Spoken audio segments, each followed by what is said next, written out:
Hello बच्चों, मैं दिनेश कुमार आपका हिंदी अध्यापक। मैं आशा करता हूँ आप सभी लोग घर पे स्वस्थ और खुश होंगे। बेटा, मैं आज आप सभी के सामने अपने व्याकरण का एक नया विषय लेकर आया हूँ। उसके लिए आपके सामने दो उदाहरण लिखे हुए हैं, उनको देखने समझना पड़ेगा।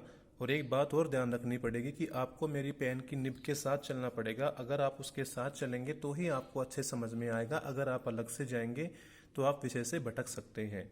तो मेरे पेन की निब के साथ चलें, मैं आपको बहुत अच्छे से समझाऊंगा अपना आज का विषय। तो एक बार ध्यान से देखिए, हमारे सामने जो दो पैरे लिखे हुए हैं। पहला है, हाथी जैसी देह है, गेंडे जैसी खाल, तरबूजे सी खोपड़ी, खरबूजे से गाल।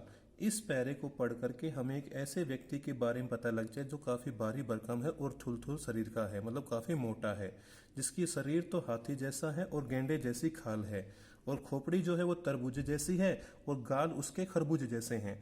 मतलब इस चीज को पढ़ करके हमारे अंदर हंसी वाले भाव आ रहे हैं। लेकिन जब हम निचले वाली चीज पढ़ते हैं, क्या चलती चक्की देख के दियो कबीरा रोए, दो पाटन के बीच में साबुत बच्चों ने कोए। इसका मतलब क्या है बच्चों, कि एक चक्की चल रही थी, उसको देख करके कबीर रोने लग गया। क्यों रोया भाई?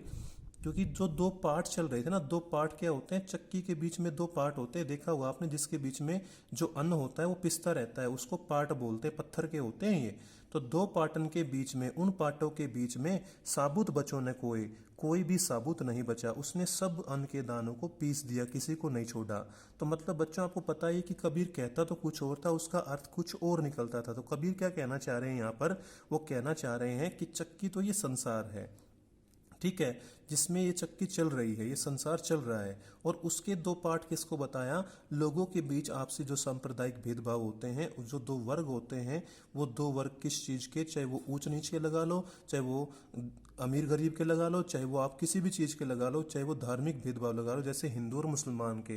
तो जब ये दोनों पार्ट चलते हैं तो साबुत बचों ने कोई कोई भी इंसान उनसे बच नहीं पाता। मतलब बार बार धर्मों के नाम पर, जाति के नाम पर लड़ाई होती रहती है इस संसार के अंदर, और बहुत से लोग इस लड़ाई के अंदर मारे जाते हैं। और इस सब का कबीर को बड़ा दुख होता है, जिस कारण वो रोता है कि देखो ये कैसी अजीब चक्की है जो किसी को भी साबुत छोड़ती नहीं है। तो बच्चों देखिए, इस पैरे को पढ़ करके तो हमें, हमारे अंदर कौन से भाव आ रहे थे, इस पैरे को पढ़कर हमारे अंदर भाव आ रहे थे हास्य के। लेकिन इसको देख करके, इसको पढ़ करके हमारे अंदर दया वाले भाव आए, करुणा वाले भाव आए। तो बच्चों, ये जो दोनों पैरे थे हमारे सामने, इसके अंदर हास्य का भाव आना, इसके अंदर करुण का भाव आना, यही भाव जो है हमारा आनंद है, हमारा मजा है। बात आई समझ में? अब आप कहेंगे सर इसको कैसे मजा आएगा, ये तो एक करुण कर देने वाली बात है। लेकिन कबीर की शिक्षा भी तो आनंद देने वाली है। कितनी बड़ी बात उन्होंने हमको बताई। और ये बात कुछ ऐसी होगी जैसे आपने बहुत बार देखा होगा कि हम फिल्म देख के आते हैं। फिल्म कौन, अलग अलग जोनर की होती है, कोई हंसी की होती है, कोई लड़ाई की होती है, कोई डांस की होती है, ठीक है, कोई करुणा से भरी होती है, उसमें सैड सीन ज्यादा होते हैं। तो उस सैड सीन वाली को हम देख के जब घर पे आते हैं तो बाहर दोस्त पूछते हैं कैसे लगी, तो हम बोलते हैं भाई देखो सैड सीन तो है, लेकिन वो बहुत जबरदस्त कमाल तरीके से जो पात्र है उन्होंने अपना रोल प्ले कर रखा है। मतलब फिल्म बहुत बढ़िया है। मतलब हमें उस फिल्म को देखकर आनंद तो आया ना। तो उसी, मतलब वही चीज यहाँ पर, वो चीज आनंद है। और बच्चों, जब इन्हीं काव्य चीजों को, इन्हीं काव्य की पंक्तियों को पढ़कर हमें जिस आनंद की प्राप्ति होती है, उसी आनंद को हम रस बोलते हैं। आज यही हमारा टॉपिक है, यही हमारा विषय है कि रस क्या होता है। तो काव्य को पढ़ करके मिलने वाला आनंद ही बच्चों क्या होता है, रस होता है। जैसे हमें इसके अंदर हास्य रस आया और इसके अंदर करुण रस आया। तो बेटा अब थोड़ा और आगे पढ़ते हैं, हम रस के बारे में जानेंगे कि रस और क्या होता है। तो बच्चों ये दूसरा पेज देखिए आप। रस मैंने बताया आनंद होता है, स्वाद होता है, मजा होता है, ठीक है। अब हम थोड़ा और देखते हैं कि इसको स्वाद भी बोलते हैं, इसको सुख भी बोलते हैं। कि काव्य को पढ़ करके जो आनंद मिले या स्वाद मिले या सुख मिले, हम क्या बोलते हैं उसको, उसको हम रस बोलते हैं। अब रस भी एक नहीं होता है।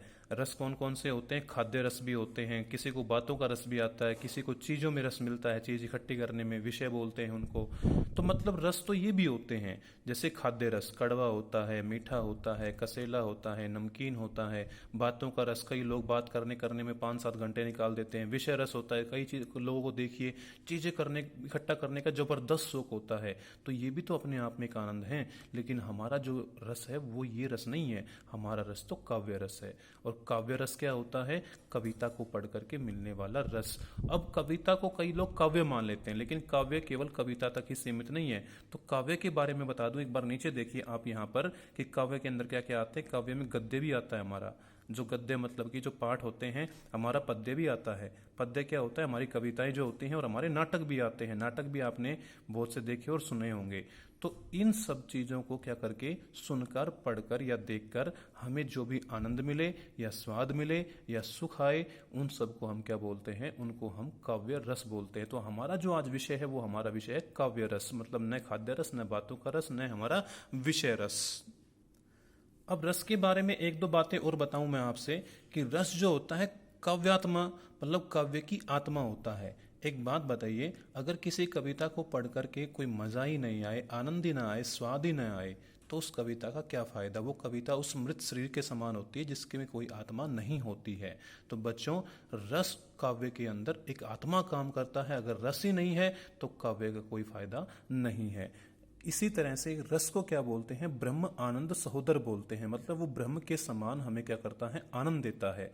ध्यान देना बच्चों, योगी पुरुष जो होते हैं, बड़े महानुभाव होते हैं, वो तपस्या करते हैं, लीन रहते हैं भगवान की भक्ति में, क्योंकि उनको ब्रह्म का आनंद मिलता है, ईश्वर का आनंद मिलता है। और वो इस संसार की सब चीज़ों से मुक्त हो जाते हैं, क्योंकि उनको उस आनंद से बड़ी कोई चीज़ लगती ही नहीं है। तो रस भी ऐसा ही होता है। इन चीज़ों को पढ़कर हमारे अंदर जो भाव आते हैं वो भी ब्रह्म के समान आनंद देने वाले होते हैं। तो इसको उसके समान बताया। ध्यान देना, ब्रह्म के समान आनंद देने वाला, ब्रह्म जैसा नहीं, क्योंकि दोनों में अंतर है। ब्रह्म का आनंद तो क्या होता है कि जिस योगी महात्मा को ब्रह्म का आनंद मिल जाए तो उसको तो किसी और चीज की आवश्यकता नहीं होती, और वो आनंद उसके अंदर हमेशा बना रहता है। लेकिन हमारे जो काव्य आनंद होता है ना, काव्य रस जो होता है, वो तो हमारे अंदर सुप्त अवस्था में रहता है। और जब हम किसी काव्य को पढ़ते हैं तो वो जागृत हो जाता है, और जागृत तब जब तक रहता है जब तक उस कविता को पढ़ते हैं या याद रखते हैं। और जब हम उस कविता को पढ़ना बंद कर देते हैं तो हमारा जो वो रस था, वो स्वाद भी क्या होता है? आनंद भी बंद हो जाता है। ब्रह्मानंद के समान हमेशा बना नहीं रहता है। इस कारण इन दोनों में अंतर भी है। तो ब्रह्म आनंद जैसा बताया गया, न कि ब्रह्म आनंद ही बताया गया।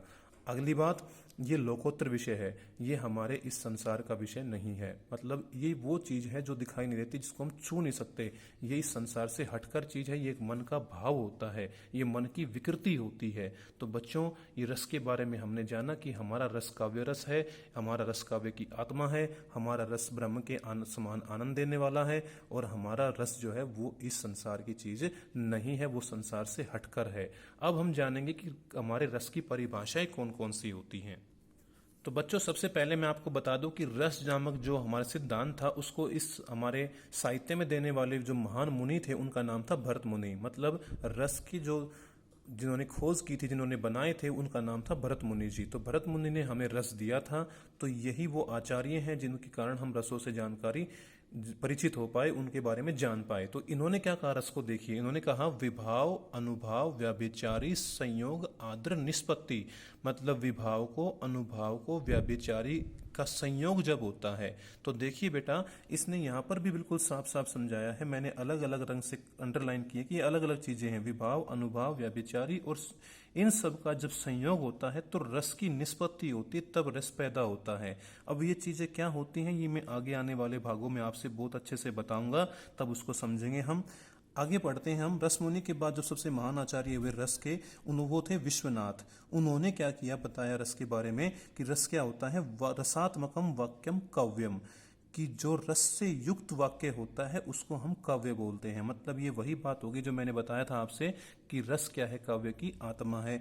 अगर कोई वाक्य रस से युक्त कर दिया जाए, क्योंकि सिंपल वाक्य तो हम भी बोलते हैं, जो मैं अभी बोल रहा हूं, ये कोई रस थोड़ी है, लेकिन अगर उसी को रस से युक्त कर दिया जाए वाक्य को, तो वो क्या बन जाता है? अपने आप में काव्य बन जाता है। तो इस तरह से हमारी सभी मिलाकर के काव्य की परिभाषा क्या बनी? एक सामान्य परिभाषा कि काव्य से मिलने वाला आनंद। मतलब हम काव्य को जब क्या करें, जब हम गद्य को या पद्य को, किसी पाठ को, किसी कविता को या नाटक को हम सुने, पढ़ें या देखें, और उनसे हमें जो आनंद मिले, हम क्या बोलेंगे उसे? हम उसे बोलेंगे बेटा हमारा रस। तो कुल मिला के हमारा आनंद, वो आनंद चाहे सुनकर मिले, चाहे वो पढ़कर मिले, चाहे वो देखकर मिले, हम उस सबको क्या बोलते हैं? रस बोलते हैं। तो बच्चों, बच्चों ये था हमारे रस की परिभाषा। अब आगे हम जानेंगे किसी दोहे के अंदर रस कैसे बनता है, उसके अंग कौन कौन से होते हैं, वो अगले पार्ट में आप देखिए।